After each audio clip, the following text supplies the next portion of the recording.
नमस्कार मित्रों, ओम शक्ति टीवी चैनल में आपका स्वागत है। परब्रह्म परमात्मा से हमें मांगना क्या है, आज इस पे चर्चा करेंगे। हम क्या मांगे परमात्मा से? लोग बहुत कुछ मांगते हैं, मकान मांगते, घर मांगते, दुकान मांगते, पत्र मांगते, पत्नी मांगते और गाड़ी मांगते हैं, स्कूटर मांगते हैं, बहुत कुछ मांगते हैं। लेकिन परमात्मा से मांगना क्या है? आप जानते हैं, एक पारसमणि होती है और उस पारसमणि को किसी भी लोहे में छुआ दिया जाए तो सोना बन जाया करते हैं। हम छोटी छोटी चीजों को मांगने के लिए परमात्मा से प्रार्थना करते रहते हैं। रोज पूजा के बाद कुछ मांग लिया। आज मैंने पूजा की, सत्यनारायण की कथा कराऊंगा अगर मेरा बच्चा पास हो जाएगा। कितनी छोटी सी बात है। आप क्या मांग रहे हैं? उस बच्चे को पास कराने के लिए आप कहते हैं मैं सत्यनारायण कथा तब करवाऊंगी जब बच्चा पास हो जाएगा। अगर नहीं पास होगा तो मैं कथा नहीं करवाऊंगी या नहीं करवाऊंगा। तो मांगना क्या है? यह सब छोटी बात है।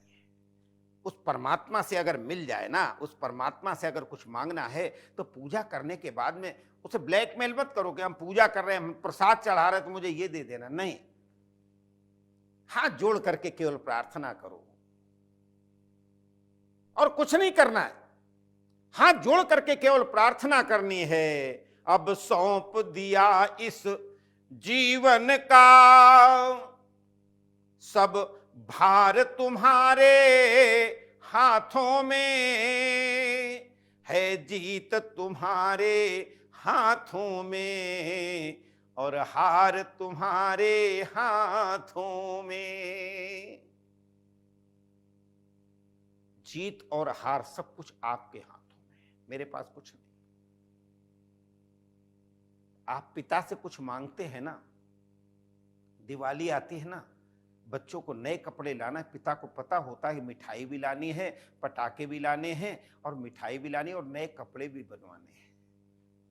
अगर वो बेटा अपने पिता से बार बार कहे पिताजी मुझे लाए नहीं आप, पिताजी मुझे लाए नहीं आप, पिताजी मुझे पटाखे कब लाओगे, पिताजी मुझे मिठाई कब लाओगे, तो पिता नाराज हो जाता है।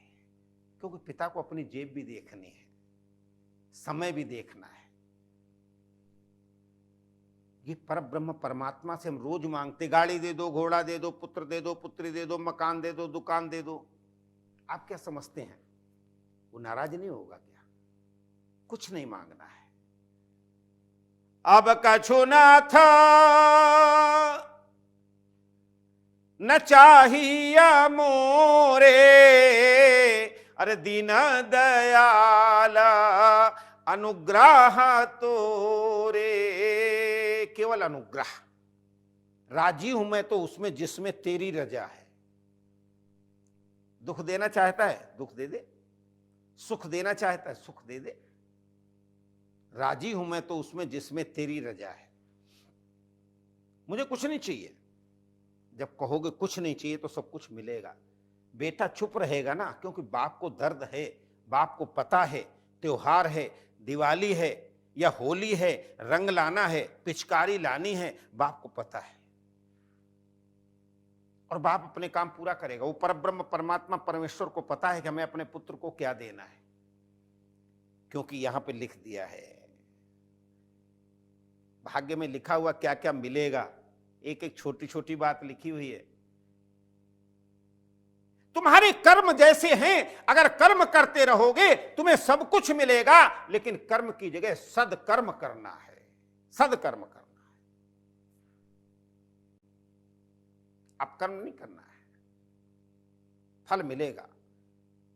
इसलिए तो गीता में ठोक के कह दिया भगवान कृष्ण ने, कर्मण लेवा अधिकारेस्तु मां फलेषु कदाचन मां कर्म फल हेतुर्भू माते संगोस्तु कर्मणि। तुम्हारा कर्म पे अधिकार है, तुम्हारा फल पे अधिकार नहीं, वो तो मैं दूंगा। आप स्कूल जाते हो ना, आपका कर्म का अधिकार है ना, आप मार्कशीट में लिखते हो कैसा लिख के क्या अधिकार। नंबर देना मास्टर टीचर का अधिकार है। कभी आप सोचते मैंने तो बहुत बढ़िया लिखा था, मुझे नंबर नहीं मिले, लेकिन वो आपका अधिकार नहीं है, उसमें कमी क्या थी, क्या नहीं लिखा, संदर्भ नहीं है, प्रसंग नहीं है, व्यवस्था नहीं है, व्यापकता नहीं है, तो उसका कौन बताएगा? तो परमात्मा ही बता सकते हैं। और अगर आप बताने लगे तो कुछ नहीं हो सकता। इसलिए हमें मांगना क्या है? हमें मांगना केवल यह है, राजी हूं मैं तो उसमें जिसमें तेरी रजा है। अब कुछ नहीं चाहिए, अब तो वो चाहिए कि आपका जिसमें रजा, जो चाहो वो दे दो, और कुछ नहीं चाहिए मुझे। जब तुम्हारे मन में ये कल्पना होगी अब कुछ नहीं चाहिए, तब तुम्हें सब कुछ मिल जाएगा, ध्यान रखना। इसलिए जीवन के क्षणों में, जीवन के परमात्मा की प्रार्थना करते हुए, परमात्मा की आरती करते हुए, परमात्मा का पूजन करते हुए, परमात्मा को ध्यान करते हुए हरदम एक ही बात मन में रहे, हे प्रभु मुझे सुख और शांति प्रदान करे। सुख के साथ शांति जरूर दे। सुख क्या है? जो आप मांग रहे हो उसमें सुख है।